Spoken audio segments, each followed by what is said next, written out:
తెలంగాణ రాష్ట్ర వ్యాప్తంగా జరిగిన సర్పంచ్ ఎన్నికల్లో స్థానిక సంస్థల భాగంగా జరిగిన సర్పంచ్ ఎన్నికల్లో కరీంనగర్ జిల్లా ఏదైతే ఉందో దాదాపు 100కు పైచిలకు సర్పంచ్ స్థానాలు గెలిచి మొట్టమొదటిసారిగా భారతీయ జనతా పార్టీ ఉనికిని ఈ రోజు చాటింది. అందులో భాగంగా ఇవాళ గంగావరం మండలం, ముఖ్యంగా గంగావరం మండలం 8 సర్పంచ్ స్థానాలు 4 ఉప సర్పంచ్ స్థానాలు కూడా గెలవడం జరిగింది.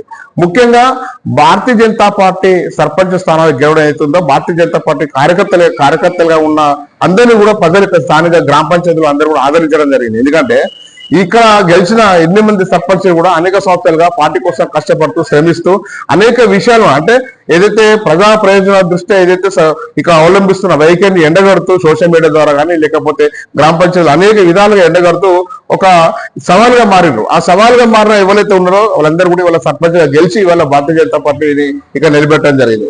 ప్రజలందరూ కూడా వీళ్ళకి అవకాశం ఇస్తేనే మా గ్రామ అభివృద్ధి జరుగుతుందని చెప్పేసి ఉద్దేశం కొద్దీ ఈ రోజు గ్రామాభివృద్ధి ధ్యేయంగా అందరూ కూడా ఓటేసడం జరిగింది. ఎందుకంటే ముఖ్యంగా ఇక్కడ ఆలోచించాల్సిన అవసరం ఏంటంటే ఇక్కడ ఉన్న రాష్ట్ర ప్రభుత్వం కాంగ్రెస్ ప్రభుత్వము అండదండలతోని అనేక లక్షల రూపాయలు ఖర్చు పెట్టగానే వాళ్ళు ఓడిపోవడం జరిగింది. అంటే ఓన్లీ సింపుల్ గా ఏంటంటే ఎలాంటి డబ్బు ఖర్చు లేకుండా గెలిచిన అభ్యర్థులు మా భారతీయ జనతా పార్టీ అభ్యర్థులు. కావున ప్రజల ఆశయాలకు అనుగుణంగా మా సర్పంచులు పనిచేస్తారని చెప్పేసి ఆశిస్తూ అదేవిధంగా ప్రజలు అందరూ కూడా సర్పంచ్కు అనుకూలంగా వండుకుంటూ అక్కడ ఉన్న సమస్యలు ఏవైతే ఉన్నో గ్రామస్థాయిలో ఉన్న సమస్యలు ఏవైతే రైతు సమస్య కానీ నిరుద్యోగ సమస్య కానీ లేకపోతే ఇక్కడ ఉన్న సమస్య గ్రామ సమస్య ఇప్పుడు ముఖ్యంగా ఏంటంటే ఐకేపీ సెంటర్లలో ఉన్న సమస్యలు బాగా ఉన్నాయి.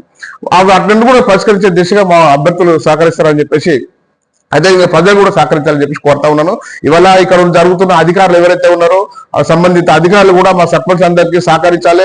సహకరించకుంటే మిమ్మల్ని కూడా రోడ్డుకి ఇచ్చే పరిస్థితి కూడా ఏర్పడుతుంది. ఎందుకంటే మా అందరూ కూడా అభ్యర్థులందరూ కూడా ఆ రకంగానే పనిచేసిన ప్రజల గుర్తింపు ఉంది కాబట్టి ఆ గుర్తింపుని వాళ్ళు కాపాడుకుంటారు. కాబట్టి మీరు కూడా మా సర్పంచ్లకు సహకరించాలని చెప్పేసి సందర్భంగా కోరుతూ సర్పంచ్ గెలిచిన అందరి సర్పంచ్ కూడా మేము అందరూ కలిసి వాళ్ళకందరికీ సాలతో సన్మానిస్తున్నాం.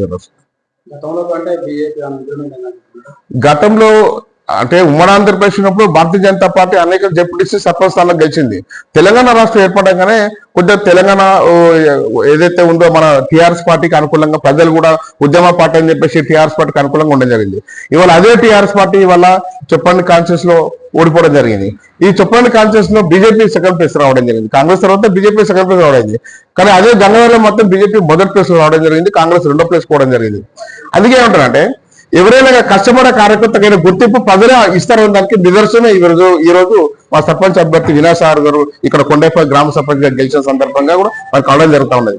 వినాయక్ సాగర్ ఇక్కడ గ్రామంలో అనేక సంవత్సరాలుగా పోరాడుతూ ఉన్నారు. అనేక సమస్యలను ఇక్కడ ఉన్న స్థానిక ఎమ్మెల్యేలు ప్రశ్నిస్తూ ఉన్నారు. గతంలో శంకర్ రవిశంకర్ కానీ ఇప్పుడున్న మేడిపల్లి సత్యం గారిని కానీ అనేక రకాలుగా ప్రశ్నిస్తూ వాళ్ళు అంటే వీరు ప్రశ్నిస్తే కనీసము వాళ్ళు ఊరికొచ్చినా మంచి చేస్తారని చెప్పేసి ఆ ఒక పోరాటంతోనే వాళ్ళ ఊరికొచ్చి కూడా మంచి చేస్తా ఉన్నారు. ఇవాళ అంటే చేసే అవకాశాన్ని కూడా వాళ్ళు ఇస్తా ఉన్నారు. ఇవాళ అంటే ఏదైనా అడిగందే కానీ అమ్మాయిని అన్నం పెట్టదు అన్నట్టు మనం ప్రశ్నించిందే కానీ అధికారులు వచ్చి పనిచేయాలనే ఉద్దేశం ఏదైతే ఉందో దానిలో బాగానే మా యొక్క వినాయక్ సాగర్ గారు ఇక్కడ కొండపల్లి గ్రామ పంచాయతీ అనేక సంవత్సరాలు పోరాడుతూ ఉన్నారు. దానిలో బాగా వల్ల అధిక మేరతో గెలవడం జరిగింది. నేనేమంటా అంటే గతంలో ఇక్కడ గంగారం మండలంలో బీజేపీ సర్పంచ్ గెలిచిన సందర్భాలు తక్కువ. పరికమల్లారెడ్డి గారు గంగారంలో భారతీయ జనతా పార్టీ నిలిపారు. కానీ వారు వేరక మళ్ళా ఆ ఉనికిని మళ్ళీ ఇప్పుడే రావడం జరిగింది. వాళ్ళు ఏం లోటు వార్చ కూర్చోలేంది. కానీ వారు చనిపోయినాక ఇవాళ మళ్ళీ ఈ రకంగా భారతీయ జనతా పార్టీ స్థానానికి గెలవడం అవుతుందో శుభ సూచకంగా పరిస్తున్నాం. మండలంలో దాదాపు సమస్యలు చాలా వరకు ఉన్నాయి. కేంద్రంలో బీజేపీ అధికారం ఉంది కాబట్టి నిలిచే అవకాశం ఉంది. ఈ యొక్క గంగారం మండలంలో ముఖ్యంగా మా కేంద్ర సహాయక మంత్రి కేంద్ర హోంశాఖ సహాయ మంత్రి బండి సంజయ్ కుమార్ గారు కన్వీనర్ పార్లమెంట్ సభ్యులు ఈ యొక్క గంగారం మండలకు అనేక సంవత్సరాలుగా అనేక రకాలుగా సాయం చేయడం జరిగింది. ఆల్రెడీ కొండేపల్లి కానీ బురుగుపల్లి కానీ ఇక్కడ ఉన్న చెల్లపల్లి కానీ లేకపోతే తెల్లపల్లి ఎన్ని కాశిరెడ్డిపూర్ కానీ అది గోపాలపల్లి అన్ని గ్రామాలు కూడా నిధులు ఇవ్వడం జరిగింది ఆల్రెడీ. కానీ ఇప్పుడు మాట ఇవ్వడం జరిగింది. నేను ఇప్పుడు ఏదైతే మా సర్పంచ్ గెలిపియండి 10 లక్షల రూపాయలు ఇస్తా అని చెప్పడం ఉంది. 10 లక్షలే కాకుండా దానికి డబుల్ త్రిబుల్ ఇచ్చే అవకాశం కూడా ఇప్పుడు ఉంది. ఎందుకంటే ఈ మండలి కాపాడుకునే ఈ మండలి 100% మా భారతీయ జనతా పార్టీ కాపాడుకుంటుంది. ఈ మండలికి కేంద్రం నుంచి అనేక రకాల నిధులు కూడా భవిష్యత్తులో వస్తే చూడండి, ఒకసారి వినాయక్ సాగర్ గారికి వారికి మద్దతుగా ఉండాలని చెప్పి కోరుతా ఉన్నాను నేను. Hi, this is Neha Shetty. Please subscribe to GK News. Hi everybody, subscribe to GK News.